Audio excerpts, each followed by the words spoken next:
ಗುರುಲಿಂಗಾಂಗ್ರಿ ಸಮರ್ಚನೆ ಕಪರನೆ ಲಿಂಗಾಂಗ ಸಂಯೋಗ ಬಂಧುರನೆ ಭಾವಜ ಸರ್ವಗರ್ವಹರನೆ ಸಾಕಲ್ಯ ಮಾಂಗಲ್ಯ ಮಂದಿರನೆ ದುಷ್ಟತಮಪ್ಚಂಡಕರಣೆ ಸನ್ಮಾರ್ಗ ಸಂಚಾರ ಬಾಸುರನೆ ಇಂದೆನಗಾಗಿ ಪೂರ್ಣ ದಯಗೈದ ಈ ಶ್ರೀ ಶಿವಾನಂದ ಯೋಗಿ ಪ್ರಾತಸ್ಮರಣೀಯ ಜಗದ್ಗುರು ಶಿವಾನಂದರನ್ನ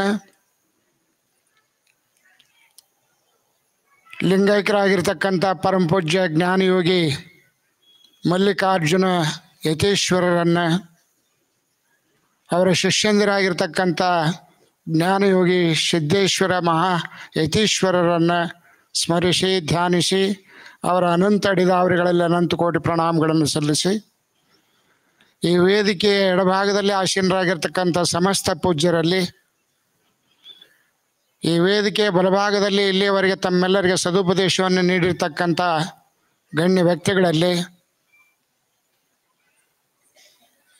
ಮತ್ತು ಈ ಸಂಸ್ಥೆಯ ಅಧ್ಯಕ್ಷರಾಗಿರ್ತಕ್ಕಂಥ ಪೂಜ್ಯರಲ್ಲಿ, ಈ ವೇದಿಕೆಯ ಮುಂಭಾಗದಲ್ಲಿ ಆಸೀನರಾಗಿರ್ತಕ್ಕಂಥ ಸಮಸ್ತ ಶರಣರೇ ಶರಣೆಯರೇ, ನಿಮ್ಮೆಲ್ಲರಿಗೂ ಶರಣಾರ್ಥಿಗಳು.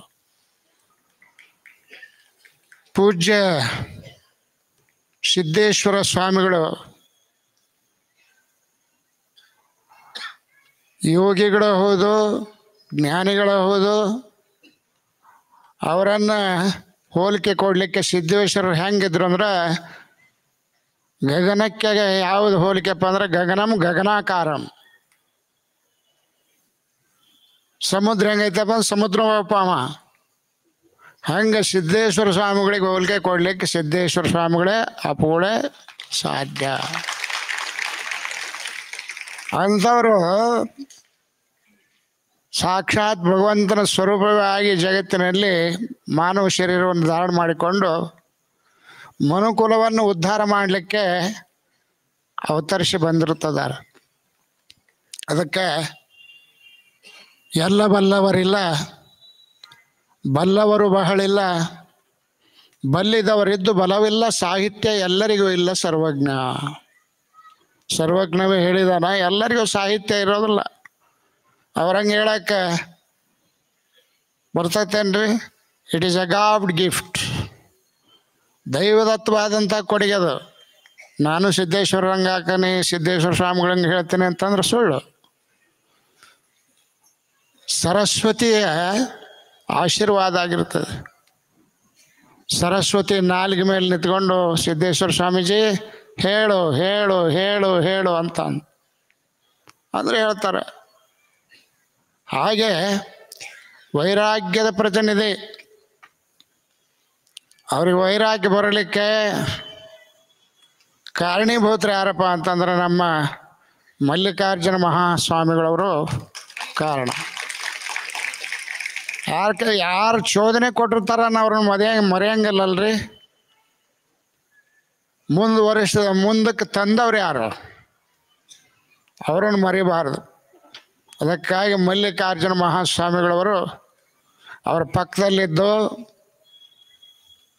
ಸೇವೆಯನ್ನು ಮಾಡಿದವರು ನಮ್ಮ ಸಿದ್ದೇಶ್ವರ ಅಪ್ಪುಗಳು. ಅದಕ್ಕೆ ಗುರು ಸೇವೆ, ಹರಪೂಜೆ, ವರಪುಣ್ಯವಿಲ್ಲದೆ ಬರಿದ ಸುಖ ಭೋಗವ ದೊರಕುವುದೇ ಆತ್ಮ ಅಂತ ತಿಳ್ಕೊಂಡು ಹೇಳಿದ್ದಾರೆ ನಿಜವಂಡ್ರು. ಗುರು ಪೂಜೆ ಮಾಡೋದನ್ನು ಅಷ್ಟೇ, ಗುರು ಸೇವೆ ಮಾಡೋದನ್ನು ಅಷ್ಟೇ, ಹರಪ್ಪನ ಪೂಜೆ ಮಾಡೋದನ್ನು ಅಷ್ಟೇ. ಹರನ ಪೂಜಾನೂ ಮಾಡಿದರು ಸಿದ್ದೇಶ್ವರಪ್ಪಗಳು, ಗುರು ಸೇವಾನೂ ಮಾಡಿದರು. ಅದಕ್ಕಾಗಿ ಮಲ್ಲಿಕಾರ್ಜುನಪ್ಪಗಳು ಸಿದ್ದೇಶ್ವರನ ತಮ್ಮ ಪಕ್ಕದಲ್ಲಿ ಇಟ್ಕೊಂಡು ಎಲ್ಲ ಸಕಲ ವಿದ್ಯೆಯನ್ನು ಉಣಿಸಿದರು. ಜ್ಞಾನಾಮೃತಂ ಭೋಜನಂ ಉಣಿಸಿದ್ದಷ್ಟೇ ಅಲ್ಲ, ಕರೆದ್ರು ತಮ್ಮ ಹತ್ರ ಪ್ರೇಮದಿಂದ.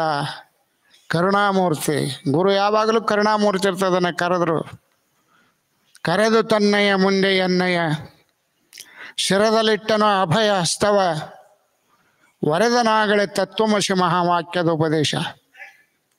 ಬಿಡದ ಗುರುವಿನ ಮೋಹವೆಂದಿಗೂ ಸಡಗರವ ನಾನೆಷ್ಟು ಹೇಳಲಿ, ಮೃಡನೆ ಬಲ್ಲನು ಸುಖದ ಬಗೆಯೇನೋ ಅಂತರಂಗದಲ್ಲಿ.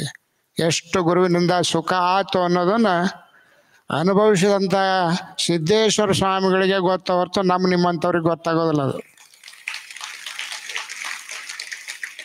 ಮೂಕ ಬೆಲ್ಲ ತಿಂದ್ರೆ ತಾನು ಖರೆ, ಬೆಲ್ಲ ಹೆಂಗೈತಪ್ಪ ಅಂತಂದ್ರೆ ಅಂತಾನ. ಹಂಗಲ್ಲ ಇದು. ಉಣ್ಣದ ಊಟವನ್ನು ಉಣಿಸಿದನು ಗುರು. ಯಾರು ಉಣಿಸದೇ ಇರತಕ್ಕಂಥ ಊಟ, ಜ್ಞಾನಾಮೃತಂ ಭೋಜನಂ. ಉಣ್ಣದ ಊಟವನ್ನು ಉಣಿಸಿದನು ಗುರು. ತನ್ನ ಶಿಷ್ಯರ ಗುಣವ ನೋಡದೆ ಮನ್ನಣೆ ಕೊಟ್ಟು ಭವ ಜಲದಿ ದಾಂಟಿಸಿದ. ನೋಡ್ರಿ, ಭವಸಾಗರವನ್ನು ದಾಟಿಸ್ಬೇಕು ಅಂತಂದ್ರೆ ಗುರು ಬೇಕ. ಅದಕ್ಕೆ ಹೇಳಿದ್ದಾರೆ, ಗುರು ಬೇಕ ತಂಗಿ ಗುರು ಬೇಕ, ನಿನ್ನ ಶಿರದೊಳು ಕರವಿಟ್ಟು ಗಿರಿಜಾದೇವಿಯ ಮಾಡ್ಪ ಗುರು ಬೇಕ ತಂಗಿ ಗುರು ಬೇಕ. ಎಂಥ ಅಂತಿಂತ ಗುರು ಅಲ್ಲ. ಹಾಗೆ ಹಿಂದಕ್ಕೆ ಹೋದ್ರೆ ದೊಡ್ಡದು ಕಥೆನೇ ಐತಿ.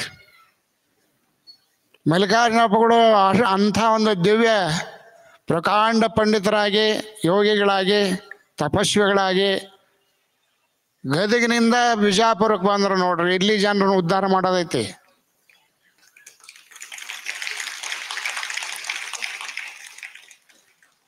ಅವರಿಗೆ ವೈರಾಗ್ಯವನ್ನ, ಜ್ಞಾನವನ್ನ, ತತ್ವಬೋಧನೆಯನ್ನು ನೀಡಿದಂಥವ್ರು ಗುರು ಶಿವಾನಂದರು.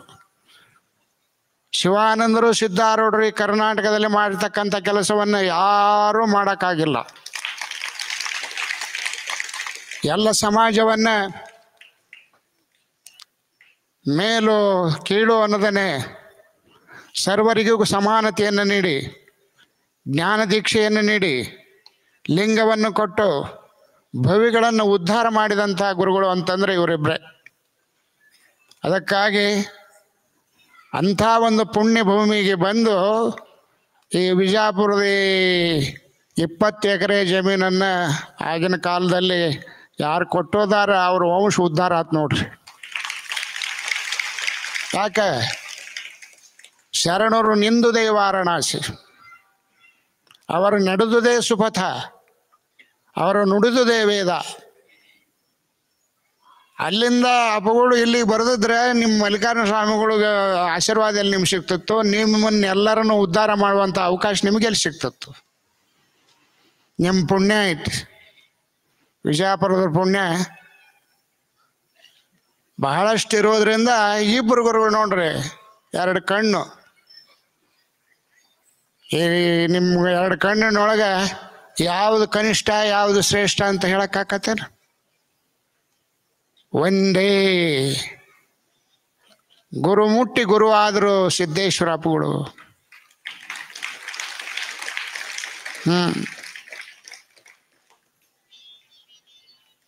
ಗುರುಗಳು ಕರೆದು ಸಿದ್ದೇಶ್ವರಪ್ಪಗಳನ್ನ, ನರನಲ್ಲ ಬಾಲ, ವರಮಂತ್ರದ ಮೂಲ ನೀನು, ಅದಕ್ಕಾಗಿ ನೀನು ದೇಶಾದ್ಯಂತ ಪ್ರವಚನವನ್ನು ಮಾಡಿ ಜ್ಞಾನಯೋಗಿಯಾಗಿ, ಕರ್ಮಯೋಗಿಯಾಗಿ, ಜ್ಞಾನಯೋಗಿಯಾಗಿ ಎಲ್ಲರಿಗೂ ಕೂಡ ಏನಿಲ್ಲ ಧರ್ಮ ಬೋಧನೆಯನ್ನು ಮಾಡಿ, ಜನಜಾಗೃತಿಯನ್ನು ಮಾಡಿ, ಜನರನ್ನು ಉದ್ಧಾರ ಮಾಡಪ್ಪ ಅಂತ ತಿಳಿದುಕೊಂಡು ಆ ಭಗವಂತನೇ ಸಾಕ್ಷಾತ್ ಪರಮೇಶ್ವರನಾಗಿ ಸಿದ್ದೇಶ್ವರ ಸ್ವಾಮಿಗಳ ಅವತಾರವಾಗಿ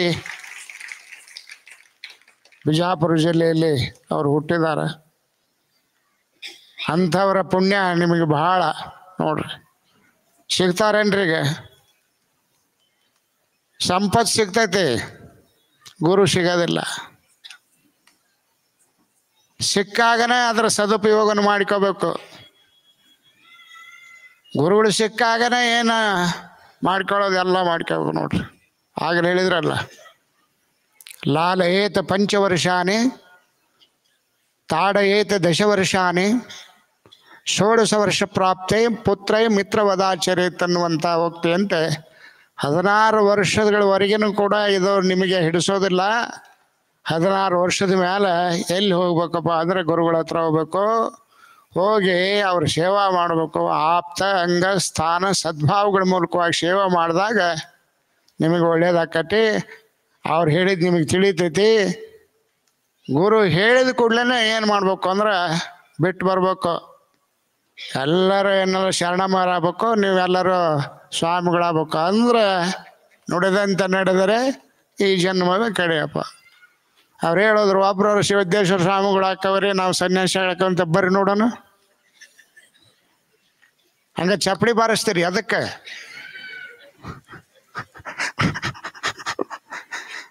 ನಾವು ನಿಮ್ಮಂಗೆ ಹಾಕವ್ರಿ, ನಿಮ್ಮ ಪಕ್ಷಕ್ಕೆ ಸಿಗ್ತಾರ್ರಿ ಅಂತ ತಿಳ್ಕೊಂಡು ನಮ್ಮ ಸಂತತಿ ಬೆಳಿಬೇಕು, ಸನ್ಯಾಸಿಗಳ ಸಂತತಿ ಬೆಳಿಬೇಕು,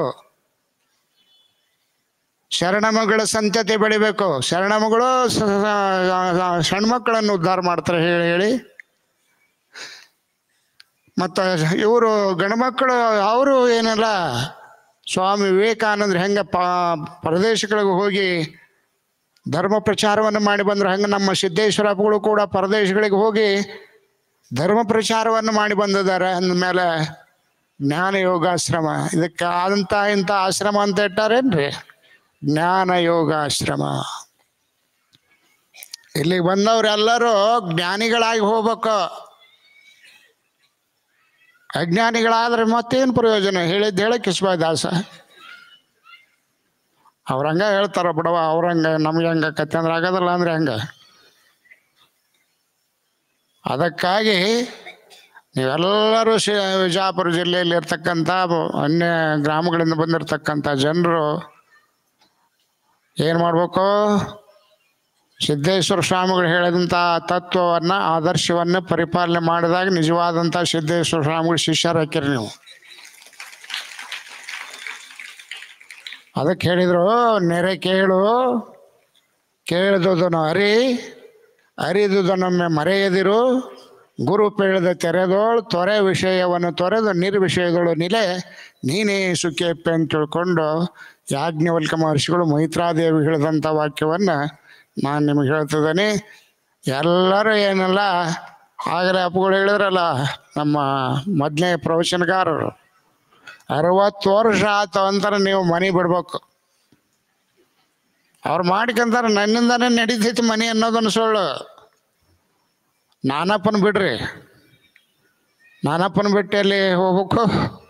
ನೀನು ಅಪ್ಪ, ನೀನೇ ಅಪ್ಪ ಸಿದ್ದೇಶ್ವರಪ್ಪ, ನೀನಯ್ಯಪ್ಪ, ನೀನಯ್ಯಪ್ಪ ಮಲ್ಲಿಕಾರ್ಜುನಪ್ಪ, ನೀನಯ್ಯಪ್ಪ, ನೀನಯ್ಯಪ್ಪ, ನೀನಪ್ಪ ಅಂತ ಬಂದ್ರೆ ಅವ್ರು ಬೇಡ ಅಂತಾರೇನ್ರಿ. ಬಾರವ್ವ ಬಾರವ್ವ ಬಾರಪ್ಪ ಉದ್ಧಾರ ಮಾಡ್ತಾ ಬರ್ರಿ ಬರ್ರಿ ಬರ್ರಿ ಬರ್ರಿ ಅಂತಾರೆ. ಹಾಗೆ ವಿರತಿ ವೈರಾಗ್ಯ ಬರೋದು ಪುಣ್ಯದ ದಶೆಯಿಂದ ಬರ್ತೈತೆ. ಅದು ಹಿಂಗೆ ಸುಲಭವಾಗಿ ಬರೋದಲ್ಲದು. ಅದಕ್ಕಾಗಿ ದೇವಿ ಪುರಾಣದಲ್ಲಿ ಹೇಳಿದ್ರು ನೋಡ್ರಿ, ವಿರತಿ ಬಲಿಯಲೇಬೇಕು, ಜನಗಳ ಪರಿಚಯ ಇಲ್ಲದಿರಬೇಕು, ಮಾತಿನ ಹರಿಯ ಬಿಟ್ಟಿರಬೇಕು, ಬಹು ಏಕಾಂತವಿರಬೇಕು, ಪಿರಿದ ಶಮನವ ಮಟ್ಟಲಿಟ್ಟಿರಬೇಕು, ಬರುವ ನಿದ್ರೆಯ ತಗ್ಗಿಸಲು ಬೇಕು, ಮರೆಯಬೇಕು ಪ್ರಪಂಚ ವಾಸನೆಯೆಲ್ಲ ಕೇಳಿಂದ. ವಾಸನಾಕ್ಷಯ ಮನೋರ್ಲಯವೇ ಮುಕ್ತಿ ಅಂತ ಹೇಳಿದ್ದಾರೆ ನೋಡ್ರಿ. ನಿಮಗೆ ವಾಸನಾ ಕ್ಷಯ ಮಾಡಿಕೊಂಡ್ರೆ ಅಂದ್ರೆ ಇನ್ನೂ ಹೆಚ್ಚು ಮಾಡ್ಕೊಂತಾವ ಇವು. ಅದಕ್ಕಾಗಿ ಯಾರಿಗೆ ಯಾರಿಲ್ಲ, ಯಾರಿಗೆ ಯಾರಿಲ್ಲ ಎರವಿನ ಸಂಸಾರ ನೀರ ಮೇಗಿನ ಗುಳ್ಳಿ ನಿಜವಲ್ಲ ಹೊರಿಯೇ, ಬಿಸಿಲು ಗಾಳಿಗೆ ಅಂಜಿ ಮರದ ನೆರಳಿಗೆ ಹೋದೆ, ಮರಬತ್ತಿ ಪಿಲದಲ್ಲಿ ಒರಗಿತು ಹೊರಿಯೇ. ಯಾರಿಗಾರ ನೀ ಬಲ ದೈವ ಬಲ, ಉದ್ಧಾರ ಆಗಬೇಕು ಅನ್ನೋಂಥ ಮನಸ್ಸು ಇತ್ತಂದ್ರೆ ಇವತ್ತು ತಿಲಾಂಜಲಿ ಕೊಡ್ರಿ. ವಯಸ್ಸಿನಾಗಲ್ಲ ಮತ್ತು 50 ದಾಟ್ತು ಅಂತಂದ್ರೆ ಸಂಸಾರ ಹೆಂಗೆ ನಿಮ್ಗೆ ಆಗ್ಬೇಕು ಅಂತಂದ್ರೆ ಬೇವಿನಕಾಯಿ ಆಗ್ಬೇಕು. ಬೇವಿನಕಾಯಿ ಸೇರ್ತೈತೇನವ? ಇಲ್ಲ. ನಿಮಗೆ ಬೇವಿನಕಾಯಿ ಆಗ್ಬೇಕು ಅಂತಂದ್ರೆ ಇವ್ರು ಬೇವಿನಕಾಯಿ ಅಲ್ಲ, ಅದೇನೋ ದುಂಡು ಇದನ್ನು ಮಾಡ್ತಾರೆ, ಗುಲಾಬ್ ಜಾಮೂನ್ ಆಗೈತಿ ಇವ್ರಿಗೆ ಸಂಸಾರ ಅಂದ್ರೆ. ಯಾವಾಗ ಬ್ಯಾಸ, ಯಾವಾಗ ನಮ್ಮ ಕಡೆ ಬರ್ತೀರಿ? ಎಲ್ಲ ಮನ್ಯಾಗ ಎಲ್ಲರೂ ಚೀತು ಚೀತು ಅಂದ ನಿಮ್ದೇನು ನಡಿಲಿಲ್ದಂಗೆ ಆದಾಗ ಆವಾಗ ಅಪ್ಪರ ಸಾಕಾಗೈತ್ರಿ, ನಿಮ್ಮ ಮಠಕ್ಕೆ ಇರ್ತಾನ್ರಿ, ಇಟ್ಕೊಂಬಿಡ್ರಿ. ಆವಾಗ ಏನಾಕೈತೆ, ನಿಂದ ನಿನಗೆ ನಿಗದಿಲ್ಲ ಅಂದಾಗ ಬಂದೇನು ಮಾಡೋರು? ಅಕ್ಕ ಮಹಾದೇವಿ 16 ವರ್ಷದ ವಯಸ್ಸಿನಲ್ಲಿದ್ದಾಗ ಮನೆಯನ್ನು ಬಿಟ್ಲು, ತಂದೆ ತಾಯಿಗಳನ್ನು ಬಿಟ್ಲು, ಎಲ್ಲವನ್ನು ಬಿಟ್ಲು. ಹಾಗೆ ಬಿಡಬೇಕು ಬಲಿ ಹಿಂದೆ ಬರೆದು ತನ್ನಿರವನು, ಕೆಡಿಸುವ ಕಾಮವಿದನು ಕಂಡ ಯೋಗಿ ಅಂತ ನಿಜಗೊಂಡು ಹೇಳಿದ್ದಾರೆ.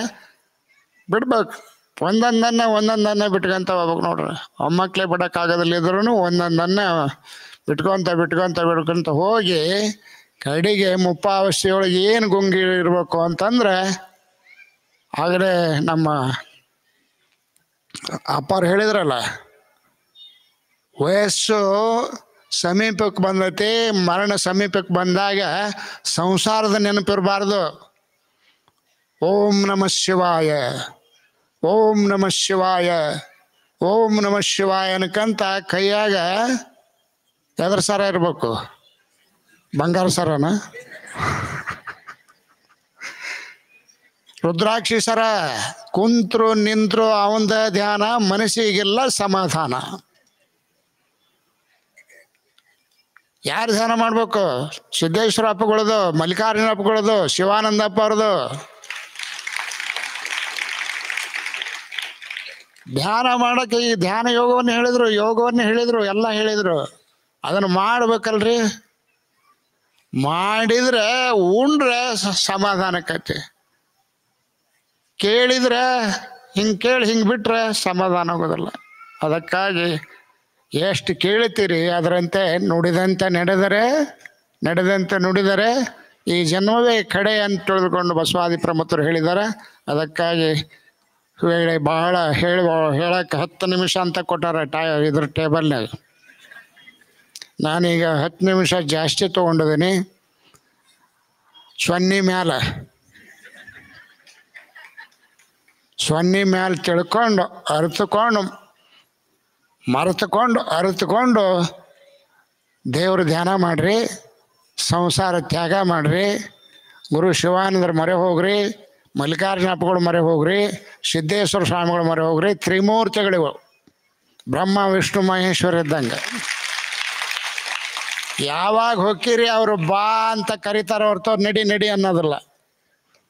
ಈ ರೀತಿ ಈ ಸನಾತನ ಧರ್ಮವನ್ನು ಸ್ವೀಕಾರ ಮಾಡಿ ತಾವೆಲ್ಲರೂ ಉದ್ಧಾರ ಆಗಿ ಜೀವನದಲ್ಲಿ ತೃಪ್ತಿಯನ್ನು, ನೆಮ್ಮದಿಯನ್ನು, ಸಂತೋಷವನ್ನು ಹೊಂದಲಿ ಅಂತ ಸದ್ಬುದ್ಧಿಯನ್ನು ಗುರು ಶಿವಾನಂದರು, ಮಲ್ಲಿಕಾರ್ಜುನಪ್ಪಗಳು, ಸಿದ್ದೇಶ್ವರಗಳು ತಮ್ಮೆಲ್ಲರಿಗೂ ಕರುಣಿಸಲಿ ಅಂತ ಹಾರೈಸಿ ನಮ್ಮ ಆಶೀರ್ವಚನಕ್ಕೆ ಮಂಗಲವನ್ನು ಮಾಡಿ.